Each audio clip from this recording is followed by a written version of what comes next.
Today's story is called Giraffes Can't Dance, and it's a great one for understanding that even if we can't do something straight away, we can't do it yet, we will be able to if we keep trying, keep practicing.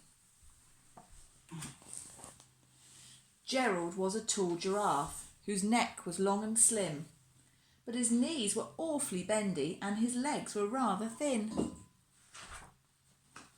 He was very good at standing still and munching shoots off trees, but when he tried to run around, he buckled at the knees.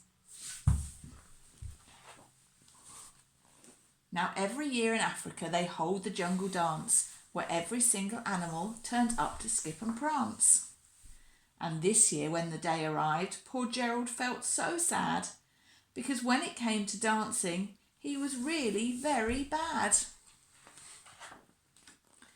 The warthogs started waltzing and the rhinos rock and rolled. The lions danced a tango which was elegant and bold.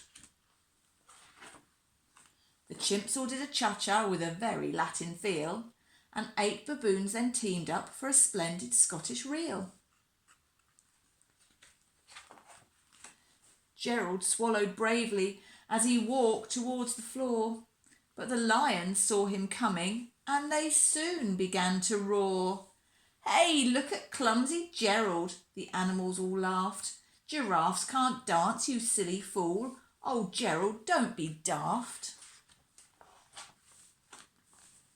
Gerald simply froze up. He was rooted to the spot. "They're right," he thought. "I'm useless. Oh, I feel like such a clot." So he crept off from the dance floor and he started walking home. He'd never felt so sad before, so sad and so alone.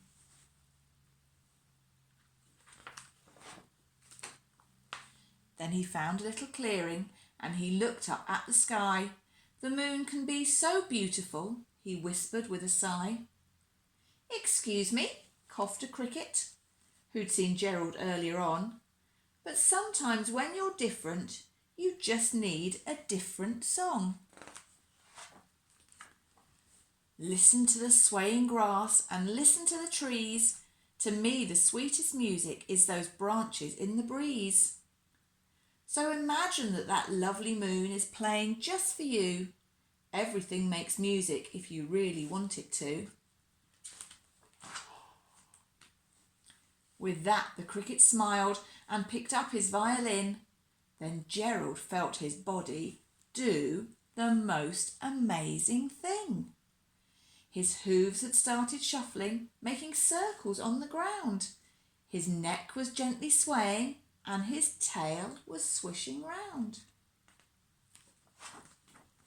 He threw his arms out sideways and he swung them everywhere. Then he did a backward somersault and leapt up in the air. Gerald felt so wonderful, his mouth was open wide.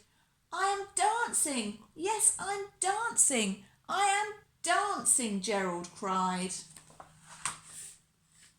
Then one by one each animal who'd been there at the dance arrived while Gerald boogied on and watched him quite entranced. They shouted, "It's a miracle! We must be in a dream!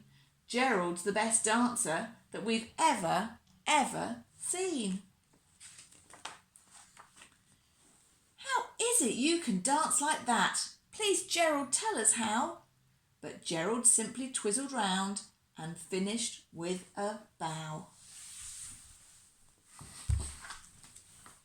Then he raised his head and looked up at the moon and stars above.